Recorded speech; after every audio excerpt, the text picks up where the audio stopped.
Interview sessions, a total of 100 hours with a man once known as the Son of Sam. Even as a child, I was fascinated with the occultic things, with the darkness, and it was affecting me. Now I see, of course, it was all deception, and it captured my mind. But I regret that so much of everything that happened. But at that time, I was under that spell. I was under that power of evil, and you couldn't bring the I was going down a path of self-destruction. Caparelli's experience and friendship with David Berkowitz is detailed in the new book, Monster Mirror. Well, the author of Monster Mirror, Dr. Michael Caparelli, is with us now. So, why David Berkowitz? What fascinated you about him? I think it began from place, and from that day forward, my heart was bent towards those in prisons. I knew what it was like to be behind bars. I knew how receptive I was in that moment to the gospel.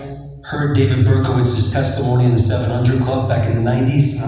And I wrote a book a few years ago, a prior book, mailed him a copy called Dr. Jesus, about mental health issues from a biblical perspective. Mm-hmm. And because I was both a clergyman that had an understanding of the supernatural, as well as a PhD in behavioral science, David thought that it would be I'd be a good person to tell the story, to be able to elaborate both on the psychological and the diabolical.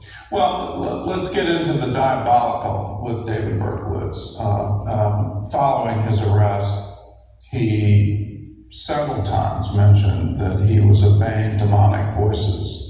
And then, through I guess a series of interrogations from the FBI, he started recanting that it was an excuse to say the devil made me do it, and that he had to own it. But now coming back again, he's saying, well, yes, indeed, that was true. How is that linked to what he did? Well, when David showed up in prison back in 1978, Attica, the environment was very contentious. There was a lot of harassment from inmates about his devil possession story. And I tell this story in the book. So he recanted the claims that the devil was involved. But today, David knows, retrospectively, being a man now who's walked with Christ for 35 years, that Satan was very much involved. When I asked David to describe evil to me, he said, Mike, I got a little TV in my cell. It's about 16 inches. He said, I watch the Animal Channel. He said, and an animal, like a lion, will look at the herd and look for that one injured, vulnerable animal and will prey on that vulnerability. He said, I was that vulnerable kid. Certain vulnerabilities, mental health factors that I described in the book, that he believes the enemy, being predatory in nature, the enemy preyed on those vulnerabilities. And then that led to mental breaks, which led to him killing innocents. This began at 6 years old. His story is detailed in the book. At 6, he begins with lighting his toys on fire. In fact, by the time he was arrested in 1977, he lit hundreds of fires in New York City.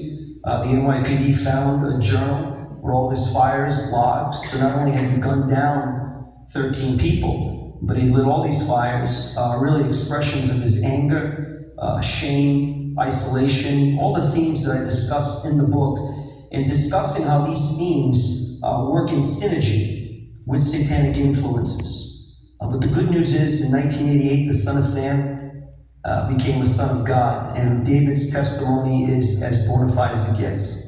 Yeah, he's a real Christian today, and you can hear the difference in his voice and how he looks and how he approaches the world. Let's go back into today. In practically every day, we're seeing the face of evil in the headlines. Yes.